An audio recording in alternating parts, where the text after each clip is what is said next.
that's too long. Nah, I think it's fine. I like it though. So hello, I am Carla, and this And is. drinks and dialogue, and I am Grace. I was trying to figure out which way you were, and then my hands disappeared. We really need to get some green screen. I know, I know. That and my sound is really crappy. Well, I have this fantastic microphone here with Mm-hmm. USB, and now I'll be the first to admit it was not cheap. I think I paid 130 for it, but it doesn't require anything special. It just plugs into USB, and the sound quality is quite good. Well, I decided to upgrade to this one. I didn't spend as much as you did, and I don't know that it has done anything. Uh, So, oh well. We digress. mm-hmm. So today we're going to talk the housing platforms of the two leading parties for the Canadian election, the Liberals and the Conservatives. So what we're going to do to begin with is sort of, for those who aren't familiar, kind of differentiate what levels of government are responsible for what in housing, because that kind of will help you sort of understand where some of these platform things are coming from. So, housing is primarily the provincial and federal government's responsibility.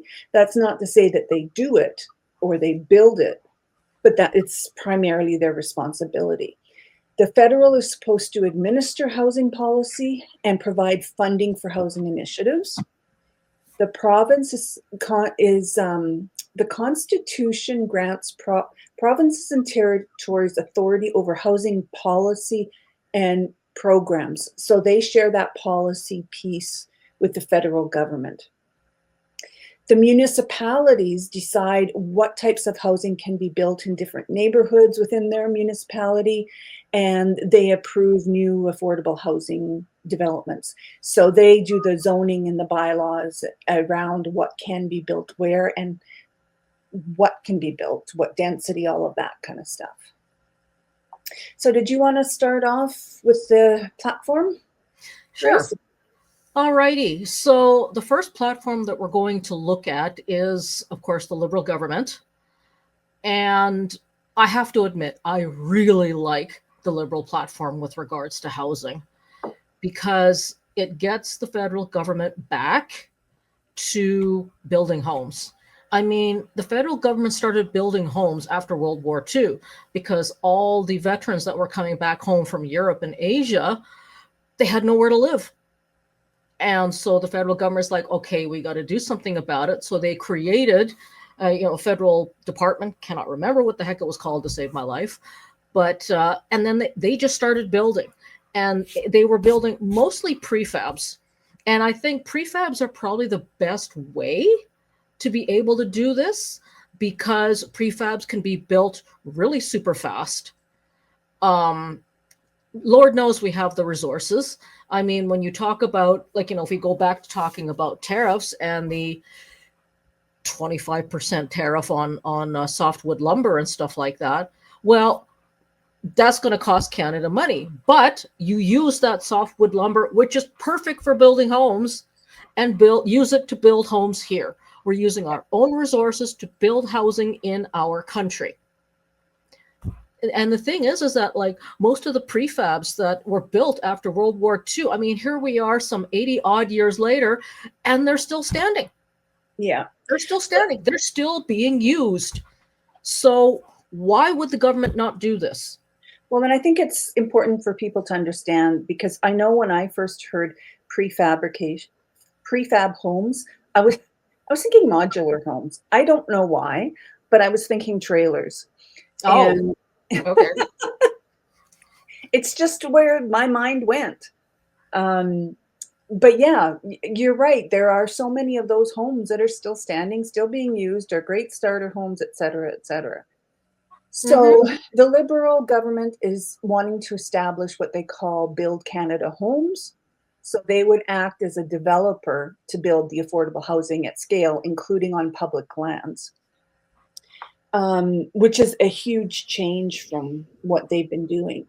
Like you, I like the fact that they're taking an active role. I know that there are people that are more conservative in nature that would want the government to stay out of it. But I think it's unrealistic to expect that the government is not going to have to be involved sometimes. And I think this is one of the times.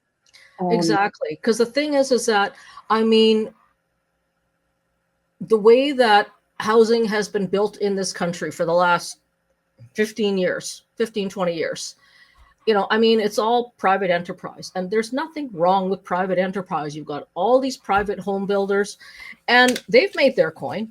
They've absolutely made their coin right now. But they have not stepped up in terms of either building fast enough or building enough of homes to meet the growing need mhm. for the population of this country. And so, like it or not, government is going to have to step in. Otherwise, we end up with a bigger homeless problem. We end up with unaffordable housing that, unless you've got, like, let's say, I mean, average price of a home in Sherwood Park right now, Sherwood Park is just outside of Edmonton, is where I live. The standard pricing is around 500,000. What young couple that just gets married at the age of 25, just starting their careers, is going to be able to afford a $125,000 down payment? It's just Yeah. not going to happen. Well, and I would listen to a video, Steve Boots, love his channel, and he made a point that really clicked with me. For those who aren't aware, part of my background is I was a counselor, a municipal counselor, from 2013 to 17. So, and I sat and co-chaired the mayor's task force on affordable housing. I sat on the Heartland Foundation's housing board, et cetera. So I'm kind of familiar with the housing issues. And one thing that Steve Boots said was that if we don't get involved, we are asking the market to fix a problem the market caused.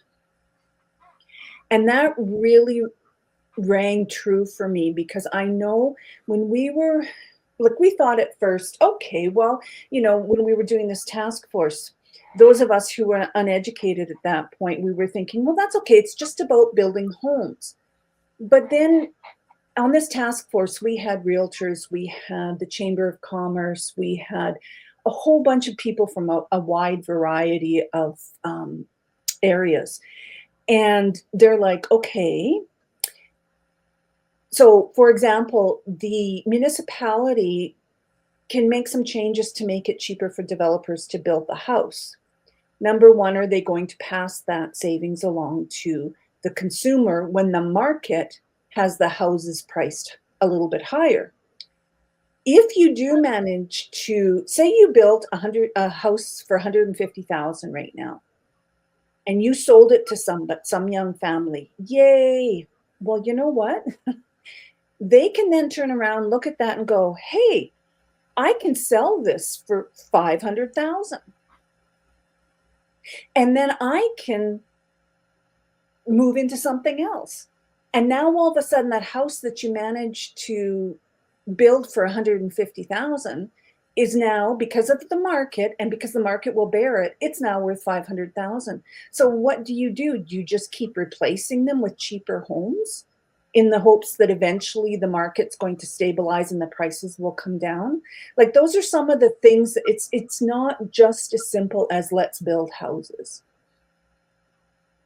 Not And when, so as far as the market is concerned, yes, mhm, absolutely. Like it hasn't worked up to this point. So why would anyone think it's going to continue to try to work? yeah, It's not working. yeah. Some of the things that I'm not really keen on with the federal government getting involved is the amount of bureaucracy that will have to be created. Now, and I'm also wondering how it will compare to CMHC, which is the Canadian Mortgage and Housing Corporation. The their mandate, CMHC, their mandate is a financial institution providing housing finance solutions, evidence-based insights backed by the latest research and data, and we deliver the government's housing programs. So that makes me wonder, kind of like, how does this Build Canada Homes or BCH fit into CMHC? Are we recreating more bureaucracy, another department that just kind of does a similar thing? Or so that's just some questions I have about that. Well, the way that I would personally interpret it is, I mean, okay, the way the Canadians think about CMHC now is it used to be, okay, so back when my husband and I bought this house, all we needed was 5% down. Yeah. And the house is worth, like, this house is worth about 500 now. It's a 20-year-old house, 22-year-old house, sorry. But we only needed 5% down. That's all CMHC required of us. Yeah, as a first-time homeowner. As a first-time homeowner. And so I don't see that their job changes with the existence of BCH, because the CMHC is still going to be, like, you still have to meet that, like, I would hope 5% down for a first-time home buyer. That's what I would hope anyway. Yeah. And the thing is so BCH is still going to be responsible for making sure that these homes get built. And CMHC will be responsible for making sure that first-time home buyers, you know, can afford that down payment for what could conceivably be, say, a $250,000 or $300,000 home. Yeah. In the current market, that's dirt cheap. Yeah. Well, and they also provide some kind of like first-year insurance or something like that, like on the quality of the home and all of that kind of stuff. But for me, it was more, we deliver the government's housing programs. I guess the question is whether that would be considered a program, but it's not a huge deal. It was just something that crossed my mind when I took a look at it. Excuse me. Another part of their platform is catalyzing the housing industry by providing over $25 billion in financing to innovative prefabricated home builders in Canada, including those using Canadian technologies and resources like mass timber and softwood lumber to build faster, smarter, more affordably, and more sustainably. Yeah, that's the big thing that I love about this. Using Canadian technology, using Canadian products, you know, by Canadian companies. Like, labor. That's the best part of this to me. Labor, job creation. Exactly. Because the thing that occurs to me is that, I mean, like, how many? 130, how was it that 13,000 guys got laid off at the auto plant in Southern Ontario? I can't remember the numbers, but anyways, it's a whole lot of them. And they've already been told chances are pretty good there's not going to be any jobs to go back to. So, I mean, these are guys that are used to working with their hands. Yeah. So what's to stop the government then from providing them training so that they can become carpenters or, you know, plumbers or electricians or whatever, to stay in the trades? You know, but now their mandate is to build these homes. Yeah. Yeah, no, I really like that idea. It's a lot of money. No, absolutely. It's a lot of money, but it's like anything else. You have to spend money to make money, or conversely, you got to spend money to make something that's going to last. Yeah. And as I said, you've got these World War II vintage homes that are still standing and still being lived in to this day. Yeah. So, I mean, the fact remains is that in order to be able to get out from under the thumb of the US, we have to depend on ourselves. We cannot depend on anyone else. And that's what the Liberal government is banking on. The fact that Canadians will work to build this country, you know, to make it a place where we are all proud to live as proud Canadians. Yeah. Yep. No, I think, and I think that's where some of my frustration comes in, when the sole focus that some parties have, which is save money, stop spending money, don't spend money, keep our taxes low. But then on the other hand, they're saying, well, you didn't fix this and you didn't fix that. And how about this and how about that? They don't want any money spent. But Yeah, are you for absolutely. I mean, it's, yeah. The next one Because is the fact remains is that they seem to feel like they like run a country like a household. No, that's not how it works. You cannot run any level of government like a household. run it like I a mean, business then. yeah, exactly. Household debt equals bad. Well, I mean, depending on where that debt is, absolutely. I mean, it's because if you own a motorhome and a boat and a couple of quads, then yes, household debt is bad. Yeah. But if if you've taken out a loan or you've used your HELOC to buy investments on the stock market or, invest in RSPs or RDSPs or what have you, then no, household debt is not bad. Yeah. And the same applies to government. I Yeah. mean, it's like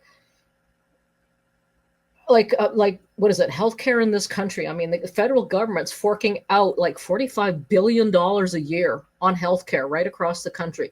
God knows that's a hell of a lot of money. But Yeah. it means that Canadians have access to healthcare and don't need to worry about ending up out of pocket for anything. Yeah. So to me, that is good debt. Yeah. And we'll get to that when we start talking about energy. Oh yeah. But that's a different program. So the next one they said is providing $10 billion in low-cost financing and capital to affordable home builders. Again, I like the fact it's an infusion of cash into the system. Yes. On the flip side, it's a lot of money. And I think, like most policies and most programs like this, the devil's in the details. Make sure that it's not being taken advantage of. How do you define an affordable home builder, and what safeguards are going to be in place to make sure that it isn't, that some companies are not using it as a way to, balance their bottom line. Yeah. Well, and I mean, obviously that's going to be on the bureaucracy to figure out. I mean, like when you look at different parts of Sherwood Park, I mean, we have areas like Meadowhawk, we have areas like Fountain Creeks. I mean, these are the $1, $2, $3 million homes. I mean, the builders that build those homes, they Oh, you're frozen. Hello? they've got There, you're back their now. You what? froze. You Oh, froze. well, you froze too earlier, so hey. But anyway, so I mean, they've got their niche. The $3 million homes, they've got their niche.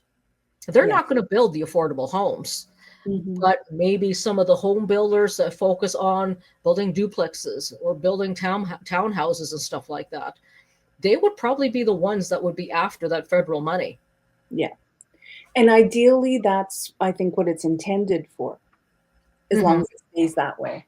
The next one is cutting municipal development charges in half for multi-unit residential housing while working with provinces and territories to keep municipalities whole. Money, again, it's putting money into it because they're saying that they would subsidize that for the municipalities, paying for that half. So it's definitely an incentive. Because I know places like Sherwood Park, they aren't big on higher density. People Yeah, move to have single. no, they're definitely not big on density at all. Yeah, but there's an incentive. Yeah. What do we got? Reintroducing a tax incentive, which, when originally introduced in the 1970s, spurred tens of thousands of rental housing across the country. I don't know what that tax incentive was or what Either that do I. means. And the thing is that even the way that it's worded spurred tens of thousands of rental housing. So that really didn't solve the problem. It just made it so people that had a little bit more money could buy the house, buy this housing to rent. And as I say, that's not solving any problems. Well, but that brings us to the question, is it or is it not? Does everybody have to buy? Well, I mean, okay, good point. Maybe not. I mean, there are some people that have very like they have zero interest in home ownership or A car lot of ownership young kids or are like that whatever. too. Why Yeah. would they want to be tied down with all of that mortgage and debt and whatever? They're like, Mm-hmm. yeah, I'll just rent and I don't have to worry about it. Mm-hmm. Yeah. Very true. So what I thought about this, the biggest thing I thought was it's very ambiguous. I don't know what it will mean, Mm-hmm. you know. They also said facilitating the conversion of existing structures into affordable housing units. I'm not sure what kind of existing structures they're I'm not sure what kind of existing structures they're talking about, but at the same time, I like to see a little bit of that out of the box thinking. Well, if I were to try to put a finger on it, so as a for example, I sit on the board of directors for a safe place, which is the women's shelter here in Sherwood Park. And like in 5 years, the current structures that are used to house vulnerable women and children, they're not going to be up to code anymore. And they've been trying to patch these things up for years now, and it's just not going to happen. So that's why the board and the safe place is looking for for a new housing and stuff like that. And something that came across our plate about 9 months ago was there is a kind of like hotel like structure just off the Yellowhead and Broadmoor Boulevard. It had it was sort of round. It was more like a U-shaped building and a courtyard in the middle, which Kind of would have pinkish in been color? perfect for a shelter. Kind of pinkish in And color? so, but anyway, so the whole point of that is that could those units be turned into condominiums or something like that? Like Yeah. existing structures that are not being used for what they were built for whatever reason, turn those, as I say, into condos or apartments or what have you. Yeah. Is that the kind of pink building? I must admit, I don't remember. Sort of a washed out pink. Anyway, doesn't matter. Mm. But anyway, so like that, yeah. that's what I read when I see facilitating the conversion of existing structures. Well, and especially when some areas have so much commercial space available. Mm-hmm. It's not leased out. Let me see what else we got here. Building on the success of the Housing Accelerator Fund, further reducing housing bureaucracy, zoning restrictions, and other red tape to have builders navigate one housing market instead of 13. They're getting into the muni business there when they're talking about zoning restrictions. So that would be interesting to see how they would navigate that. Mm-hmm. Yeah. Yeah, I must admit, like I navigate one housing mark instead of 13. I'm not too sure exactly what that means. Well, I'm assuming that the 13, they're referring to provinces and territories. So probably Okay. realistically, what they would do is they would get the provinces to agree and buy into it. And then the provinces would put either in the Municipal Government Act or some other type of legislation where they tell municipalities how they have to do it. Because in the way the Canadian system is set up, municipalities are not a constitutionally recognized level of government. Municipalities exist at the pleasure of the province. And so therefore the province can tell them what to do.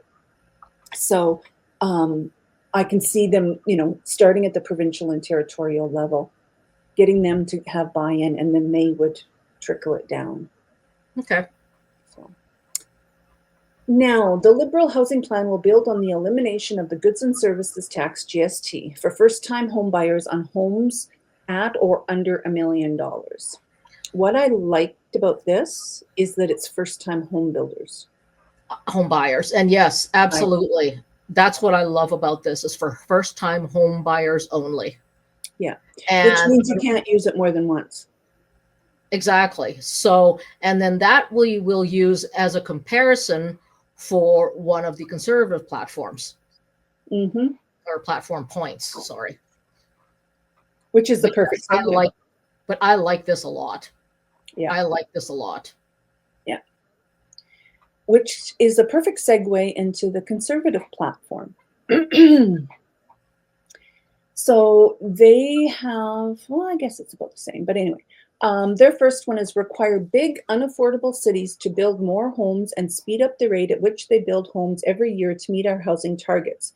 Cities must increase the number of homes built by 15% each year and then 15% on top of the previous target every single year. It compounds. If targets are missed, cities will have to catch up in the following years and build even more homes, or a percentage of their federal funding will be withheld equivalent to the percentage they missed their target by. Municipalities can be added if the region that they are a part of meets these criteria.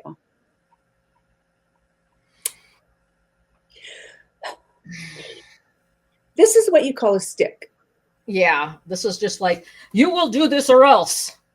Well, and the one, yeah, it is saying municipalities, you obviously have not in the past wanted to solve this problem. So now we're going to tell you to solve this problem, and that'll take care of the problem. We don't know how, we're not telling you how to solve the problem. We're just going to tell you to solve the problem. So Mhm. there's no answer here except we're going to pass the buck to the municipalities. And the municipalities have so little means, other than, let's say, opening up land or something like this where builders can build, kind of thing. But I I mean, don't they don't have the powers of the provincial and federal government. So how are they expected to do all of this? Well, and the other thing that a lot of people don't realize, and I don't know if this exact, I wouldn't quote this exact number, but approximately 25%. So for every dollar you give in taxes, 25 cents goes to municipalities. So out of all the taxes you pay, 25% goes to municipalities. So they are the government that gets the least amount of money, Mm-hmm. and they legally cannot incur debt. Like Mm-hmm. they have to balance their budget. I shouldn't say they can't increase, they have to balance their budget. So this is a huge downloading onto cities, which brings me to how do you define a large unaffordable city? Is what's unaffordable in Vancouver unaffordable in Edmonton and vice versa? Oh, abso-frickin-lutely. I mean, who the hell can afford housing in Vancouver? You know, I mean, which is why you've got so many people living out by heading up like up to Surrey and whatnot.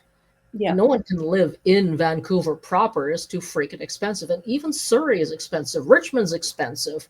Langley is expensive. But And yeah, my other question about this is where's the provinces in all of this? They've just bypassed the provinces completely and went straight to telling the municipalities what they would have to do. yeah. Now, what I have found is that the rest of their platform is pretty much based on the same idea. So the next one is reward big cities that are removing gatekeepers and getting homes built by providing a building bonus for municipalities that exceed a 15% increase in housing completions proportional to the degree to which they exceed this target. Again, assuming that the municipalities have the knowledge, the budget, and the ability to influence the market and do that, then they'll give them more money. I mean, they can't do it now. What makes anyone think they can do it in, like, this time next year or this time in 5 years? I don't know. Again, no solution. We're just going to get somebody else to solve the problem. Mm-hmm. Next one is withhold transit and infrastructure funding from cities until sufficient high density housing around transit stations is built and occupied. Cities will not receive money for transit until there are keys indoors. Again, a stick. Yes, exactly. I mean, how that, like, the city of Edmonton could barely afford to build all these new LRT, stations and all the etc. until they got money from the Green Fund from the province and they got money from the federal government. So how the heck is our municipalities going to be able to afford to do that? Well, and again, it makes it sound like as though they could if they wanted to. They just haven't bothered. But now they're going to have the stick held over them, and they're going to get money if they, like it just. And again, where's the province in all of this? Mm-hmm. Then Yep. they want to impose a NIMBY penalty on big city gatekeepers for egregious cases of NIMBYism. We will empower Canadians to file complaints about NIMBYism with the Federal Infrastructure Department. When complaints are legitimate, we will withhold infrastructure and transit dollars until cities allow homes to be built. I mean, pretty much the entire Conservative platform up to this point is offloading it to the municipalities and say, here, solve it. Well, and this again almost makes it sound as though it's the city that is saying not in my backyard. The fact of the matter is it's the residents who say that. The council, the city, the legislators, they want to solve this problem too. But people don't want to have high density in their backyard. Mm-hmm. They don't want to have affordable housing for fear it brings in the undesirables. So again, it makes it sound like the issue is with, the cities just aren't letting this housing get built. Yeah. The next one is provide a super bonus to any municipality that has greatly exceeded its housing targets. Everything I've said about the other ones.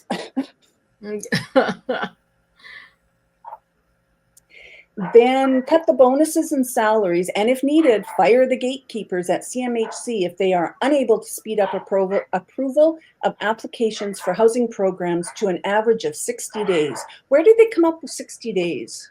I don't know. Mm-hmm. I don't get this. And again, it's this attitude of the cities are the problem. Bureaucracy and civil servants are the problem.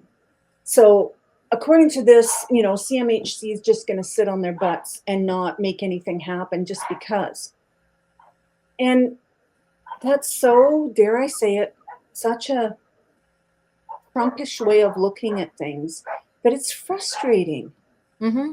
So in this situation, you can't do the 60 days. So they're going to fire people. How is that going to speed up the approval process when you have less people there? Exactly. Like, it's just, my dogs are barking. Can you hear them? Yeah, I can hear them.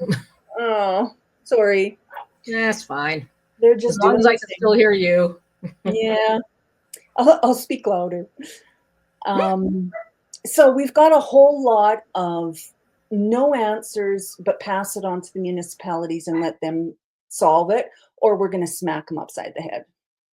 Then we've got remove GST on the building of any new homes with rental prices below market value. This will be funded using dollars from the failed Liberal Housing Accelerator Fund.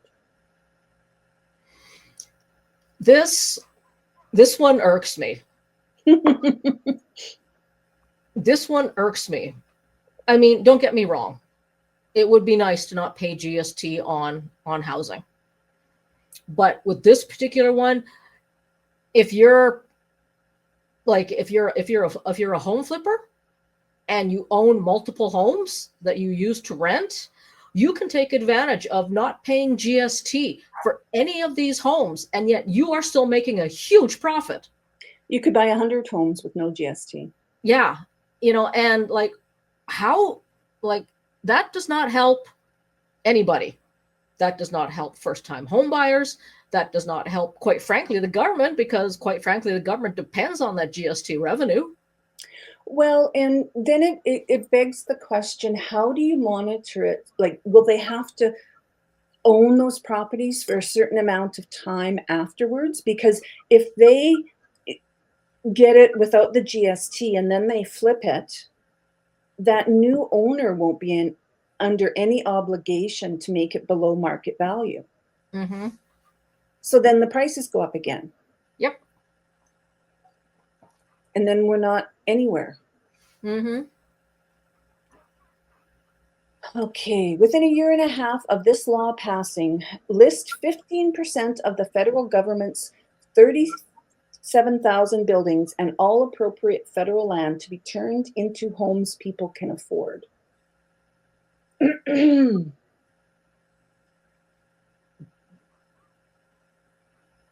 Yeah. That. Hmm. My question is, who's going to fund the building? Who's going to Yeah. do the building? Mm-hmm. Why 15%? Are 15% of 37,000 appropriate? Like, where are these numbers coming from? I don't understand. I have no idea.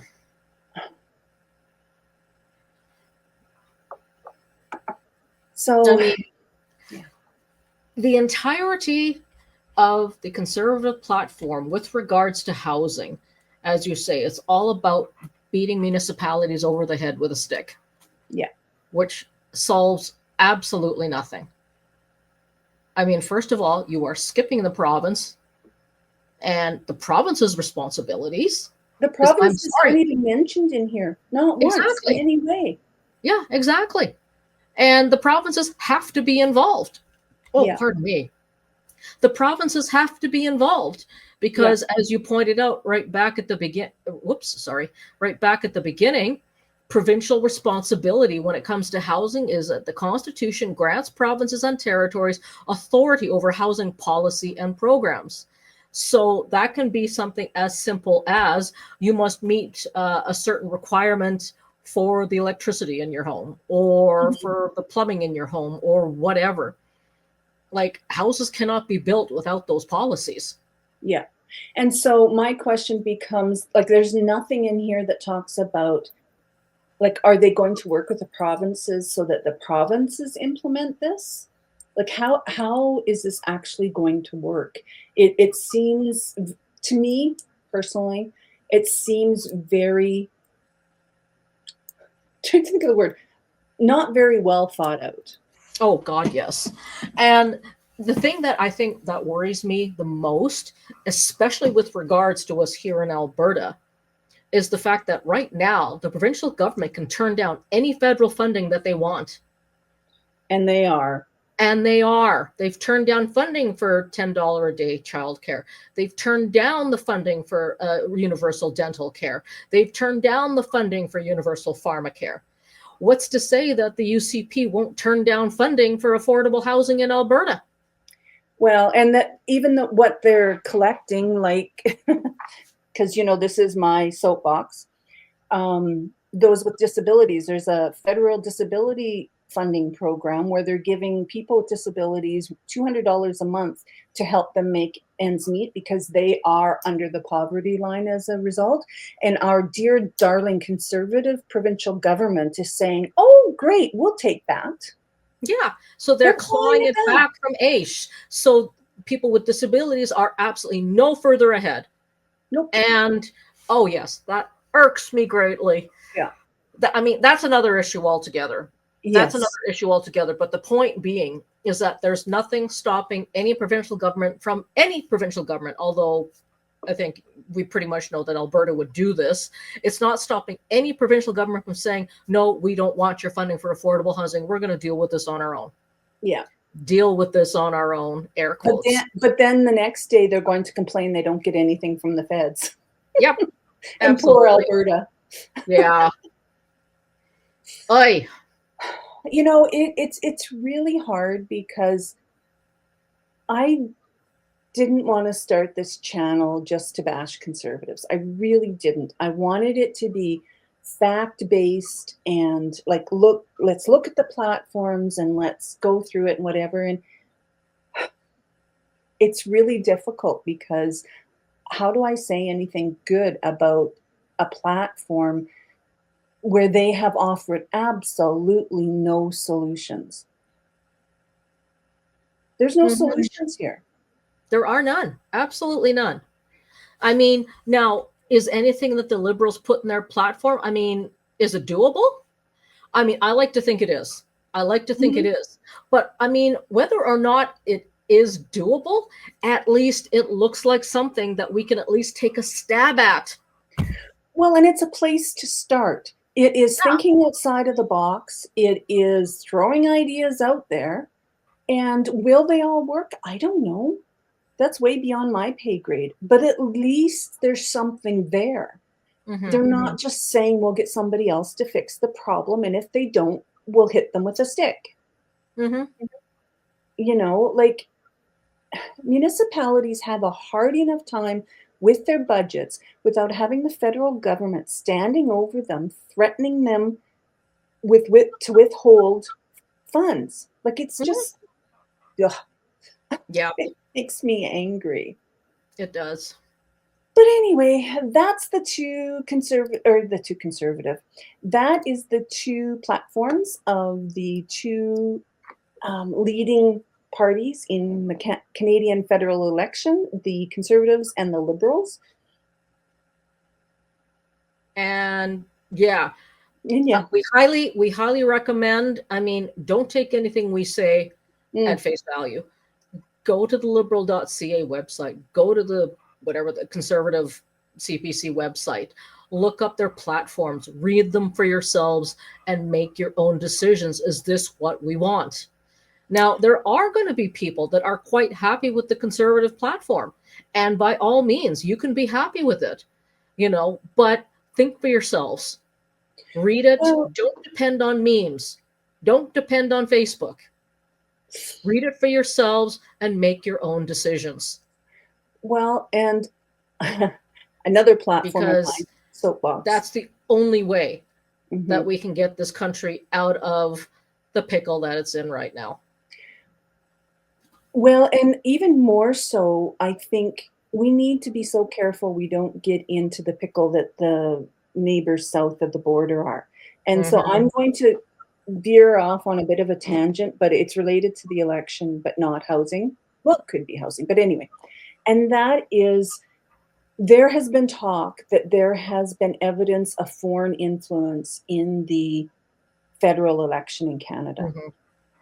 I don't know if many people realize what that means exactly.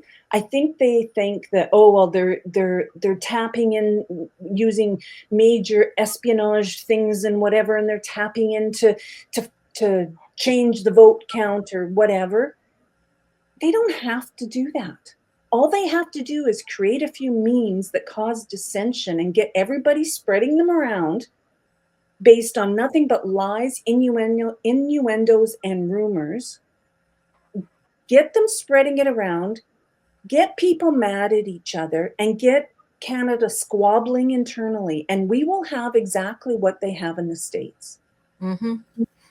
We need to Now, educate ourselves and ask ourselves some hard questions. First of all, stop sharing that crap. yeah. Like really, like just unless you can verify it some way, stop sharing it.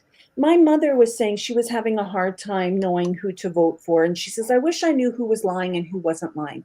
The only advice I could give her was unless you see somebody, one of the candidates say it, and it's within context, so it can't be, just something pulled out of context. If you see them say something that is within context, believe it. If you read their website and something is on there, believe it. Not saying you should believe everything they say, but you can believe that that is their position. If it's a meme, if it's a article of somebody who told somebody who told somebody, well, I heard that, stop it. Because that's just playing in to those who would like to see Canada fighting amongst ourselves and not paying attention to what's going on around us. So I'm going to get off my soapbox.